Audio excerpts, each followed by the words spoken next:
Now, a written position for a church. I've seen many churches, seen schools who have felt it necessary to step forward and to change their mission statement or to take a written position on the subject of marriage.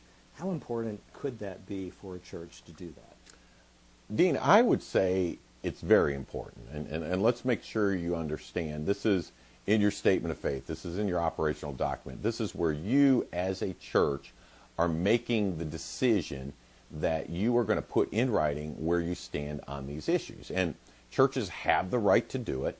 And I don't believe you need to list maybe what we call the parade of horribles. You don't need to have a list of 30 sins you oppose. But I do think what a church needs to say is we define marriage as God does in Genesis chapter 1. It is between a man and a woman. And anything outside of that, any sexual activity outside of that, we view as wrong. And if a church clearly delineates where they stand, and it's faith-based, Bible-based, that's an important step to providing protection, whether it's in a lawsuit or from a government review or even from any type of internal church issue. You clear up the issue within your membership. If somebody says, well, I think we should go this way or that way, you're helping the church resolve that issue now before there's a lawsuit or a problem. Okay, now all this is good and fine for the pastor and for the church, but that's usually not where it ends for the pastors, because church leaders, they have the people in their congregation often are coming to them for the advice that we would hope they would come to us from, but their first stop is their pastor, because this is a religious issue for them in their small businesses. So what can you tell pastors they should be communicating? It's different, though, for their small business owners, for the people that are members in their church. Well, Dean, you're raising an important issue. And number one, pastors, and I say this respectfully as I sit here with my good friend, Attorney Dean Burnetti, is, don't practice law without a license. Don't practice medicine without a license. Don't step into arenas where you're not equipped informationally to actually give advice. But what I do want pastors to understand is we're dealing with these three different arenas. If the person coming to you is a government official or a government employee, they would have their accommodation rights.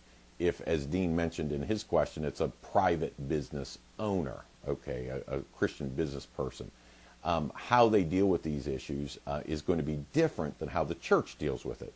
The church has lots of First Amendment protections, free speech, freedom of religion, that ecclesiastical protections to govern and direct their own affairs. That is protected. That's why the Catholic Church hires only male priests, because they have a faith to do that. Well, that's illegal discrimination in the business world, but because they have a tradition, a history, a heritage, a belief structure, they are protected in that. So what I'm explaining is, don't take what are the religious rules that you may have at church and tell your business owners that they will apply equally, because the businesses are in trade, they are in commerce, they are oftentimes in public accommodation, and what they can or cannot do depends on the size of their business and the facts and circumstances. And so a lot of times I counsel small business people, be careful to give too much information. Don't say to this couple, we're not doing your wedding, or we're not doing your photography, or we're not doing your cake, or we're not doing your flowers, because you're homosexual, because you will set yourself up for a lawsuit. As a small business owner, you do have the right to decline for what we call neutral reasons. I'm busy, I'm unavailable, I don't feel like I'm the right person for the event.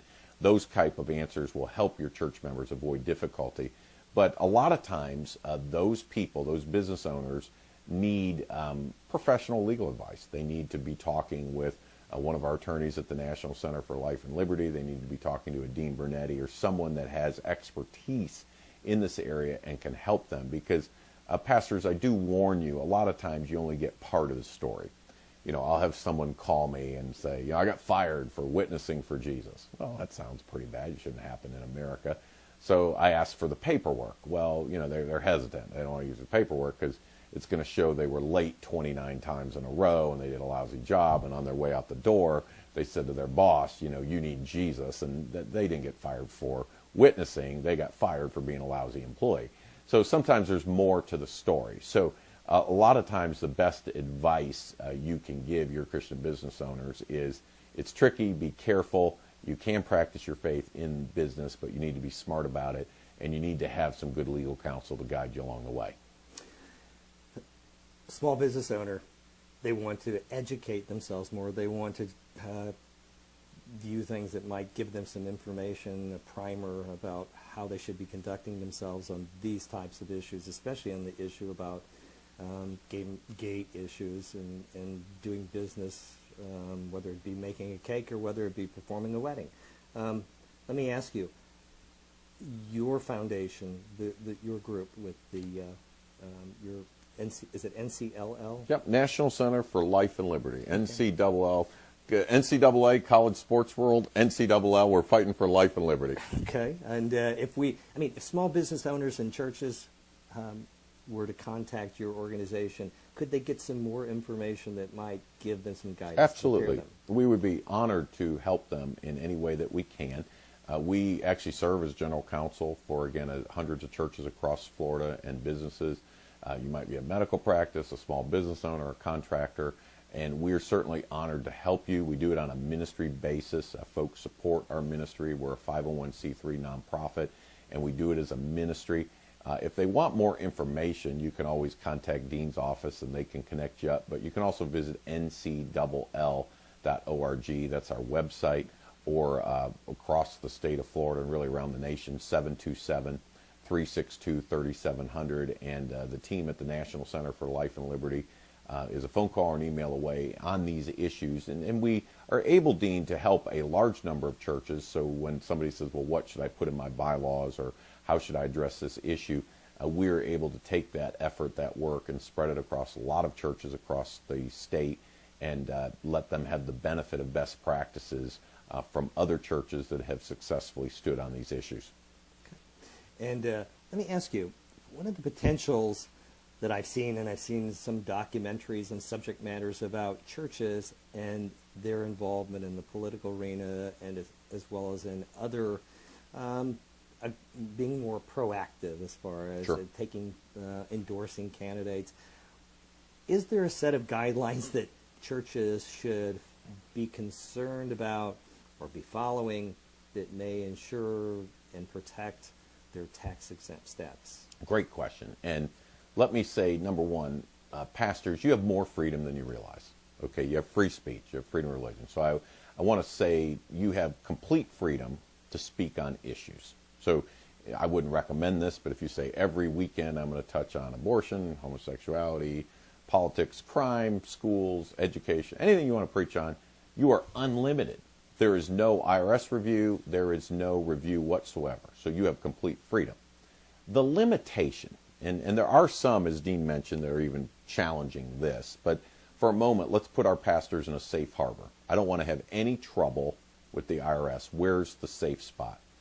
Do not endorse a candidate with church time or dime. And those are the two words to remember, time or dime. So if you say, our church is officially going to endorse David, vote for David, or don't vote for David, okay, that would be illegal, according to the IRS, could jeopardize your tax-exempt status if you do it during a church service, church time, or if you do it with church money. Take church stationery, print it out with church stamps, mail it to your constituents. You're using church money or church time to advocate for or against a candidate. Now, can a pastor do it personally? Absolutely. On his own time, a pastor can say, here's how I'm going to vote. A pastor can take his own money, write his own letter to his own people and say, hey, I'm your pastor, just want to let you know how I'm going to vote.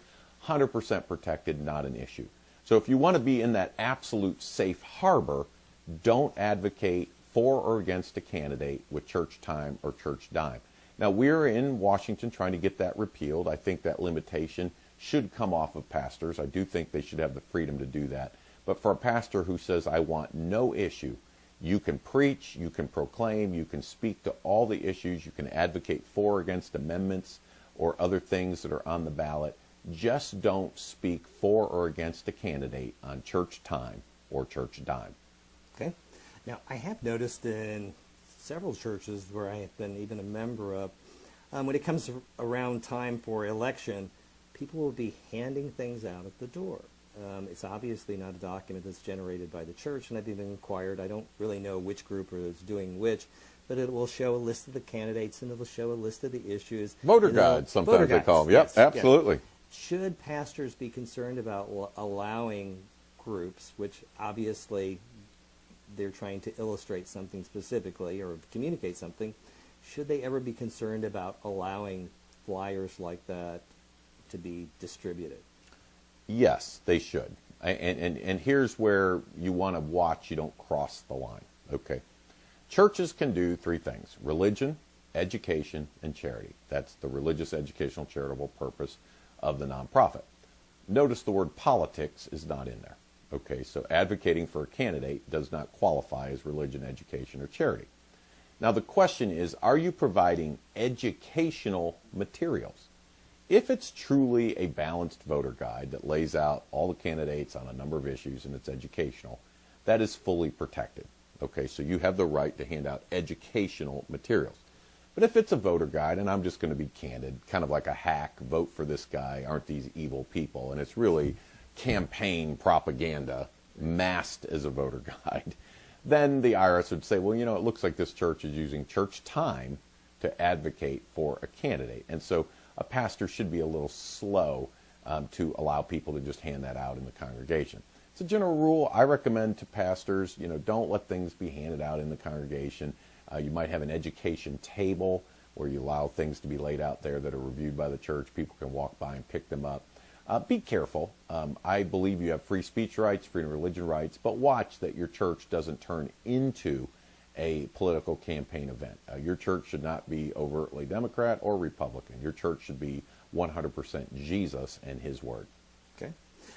Let me ask you, I like to always give pastors, people in the ministry, some hard, fast rules so that they're mechanical and they know exactly what to do or how to respond to something when they're approached by anyone. In particular, if a pastor is ever approached by the IRS, whether it's in writing, whether it's on the phone, however that may be, what should be their course of action? Well, number one, and let me add, that there's two factors, okay? If you're approached by the IRS, if you're approached by law enforcement, or if you're approached by an attorney who says, I'm going to sue you, okay, your response should pretty much be the same. Get some legal advice. Don't start wading in, I think I'll talk to this lawyer, because he's going to get information from you that could hurt you and your church in a claim. That pleasant little police officer that says, would you just answer a few questions, okay? They're recording everything you're doing. I mean, especially when you are waiting in the room and you call on your wife and say, boy, I hope he doesn't ask about this, and they're filming all of that, okay? So, I mean, it is important to realize they are there with a job, which is potentially to prosecute you, your ministry, or one of your church members. The IRS, they are coming with questions, inquiries. Very important that you have professionals on your side. Now, you may not need an attorney. You may need an enrolled agent, a CPA. There may be someone that could assist you very competently with an IRS matter, depending on what's being raised. It might be a numerical issue. It might be a tax submission issue. But certainly, if it's a constitutional legal issue, you will want to have an attorney that is knowledgeable in these areas working for you, because the consequences can be pretty severe. We had one case where a fellow was accused of maybe not having his payroll taxes handled correctly, and all of a sudden it's a $4 million assessment from the IRS. And you say, David, I mean, the guy was only making $50,000 a year. How does it turn into $4 million? Well, once you start with fees and penalties and 200% here and 400% there, the numbers can be staggering. So even if a church has made a mistake and you say, okay, we did make a $50,000 mistake, but this should not be a $4 million problem, attorneys and other trained professionals can often get those reduced and get you back where the situation is corrected and your church is able to move forward.